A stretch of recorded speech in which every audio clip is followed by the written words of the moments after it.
What's up, YouTube? This is Herb Vernacular TV.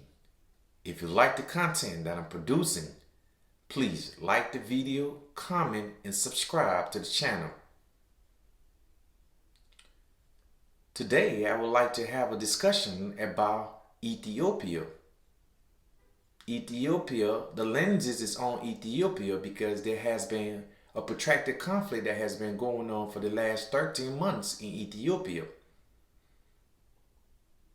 As we see in Western news media, it is being alleged that Ethiopian government is committing war crimes against its own citizens. Now the conflict is starting to become internationalized. The internationalization of the conflict is very evident as I can see. The United Nations is putting out an investigation into the conflict that has been waging for the last 13 months between the current leadership of Ethiopia, Abiy Ahmed, and the TPLF and Eritrea and other militia groups within Ethiopia. Let me provide some context. The TPLF, the Tigray People Liberation Front, was disposed from power in 2018. That regime held power for 25 years within Ethiopia and was just disposed recently by the current Prime Minister, Abiy Ahmed. As the current Prime Minister tries to consolidate his power within all of Ethiopia, he faced the northern region of the Tigray people, which have held power, so their strength within the military apparatus of Ethiopia has been long for the past 25 years. They are not just some fringe rebel group that is being targeted by the government. The TPLF is a well-fighting force. And the northern region, the Tigray region, was set up as the TPF spheres of influence within Ethiopia. So as this new leadership comes to power after disposing the TPLF from power and try to consolidate all of Ethiopia, this become a problem. So within the last 13 months, the conflict has been brewing. Thousands of people have been killed. Thousands and thousands more displaced. The conflict is brewing out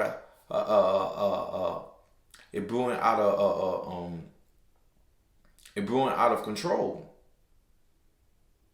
Now Ethiopia, the TPLF, Eritrea, and other militia groups are being accused of war crimes within Ethiopia, genocide within Ethiopia.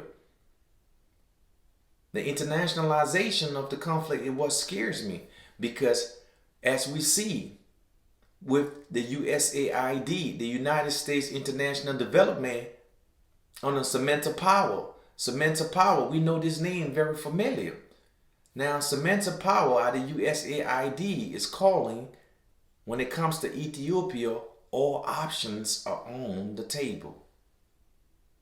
Why so soon? Why is all options on the table?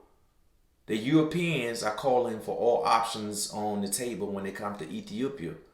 With NATO right to defense as a policy to defend against any government internationally that is allegedly to be committing genocide against its own people, to stop that, NATO feel like it's her obligation to potentially go into Ethiopia to stop this alleged genocide from taking place. Abiy, a Nobel Peace Prize winner, he was just in the good grace of the West as early as 2018, but now he is being seen as a dictator, as a madman, a dictator that is brutalizing his own people. The same narrative have always been used of leadership that the West don't like. The internationalization of the conflict is very complex. China has been borrowing billions and billions of dollars to Ethiopia on the China One Belt plan. Ethiopia is a strategic partner for China on its One Belt plan. Now Ethiopia is becoming indebted to the Communist Party, the Communists of China, in billions and billions of dollars. Then we look to the West. the United States, the IMF, the World Bank, and the United States government does not appreciate that the Ethiopian government is turning more and more to China. When President Trump was in power, he cut out all the aids to Ethiopia. He cut out, Joe Biden recently just cut out duty-free trade between Ethiopia and the United States and put sanctions on some of Ethiopia officials, making this conflict much more internationalized and much more complex. I can recall when President Trump was in power, he said the Egyptian president Al-Sisi, it's possible that he was going to blow up the Ethiopia Great Renaissance Dam. That dam is a source of pride of Ethiopia because the Ethiopian people scooped that money off the ground and paid for that dam and owe no foreign debt when it comes to the building of the dam. The internationalization of the conflict within the region of Africa and within the global region. We have the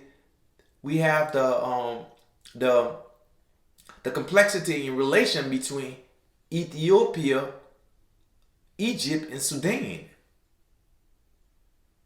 Egypt do not want Ethiopia to fill a great Renaissance dam with water from the Blue Nile. So that politics is taking place, as well as Sudan. That politics over water is taking place. So now we got Egypt, we got China, we got Sudan, we got the United States. The United States is also accusing Iran of selling Ethiopia drones that may have shifted the balance of power within the conflict from the rebel, the TPLF, to the government of Abiy. So the internationalization of the conflict is brewing. As an African, I'm just hoping there is an African solution. There is an African solution to the conflict in Ethiopia. Whenever there is ethnic differences, it needs to be addressed within the nation. We don't need no foreign powers using humanitarian corridor as a pretext to expand the conflict. We saw that in Syria. We saw that in Iraq. We don't want that in Ethiopia. As Africa try to come from up out of the condition of slavery and colonization, we don't want no conflict of such in Ethiopia. But like I said, as great powers battle each other, Ethiopia is just another playground for the battling of great powers in Russia, in China, in the United States, and the domestic front of Ethiopia relationship with her neighbors, Sudan, Somalia, Egypt. All those complexities take place. But once a conflict becomes internationalized, anything can happen. And the flame can just take off, as we saw in Syria for the last 10 years. The internationalization of that conflict have brought hundreds and hundreds of thousands of people to see their demise in the country in ruin, certain parts of the country. So we don't want no war in Ethiopia. Ethiopia through the lenses.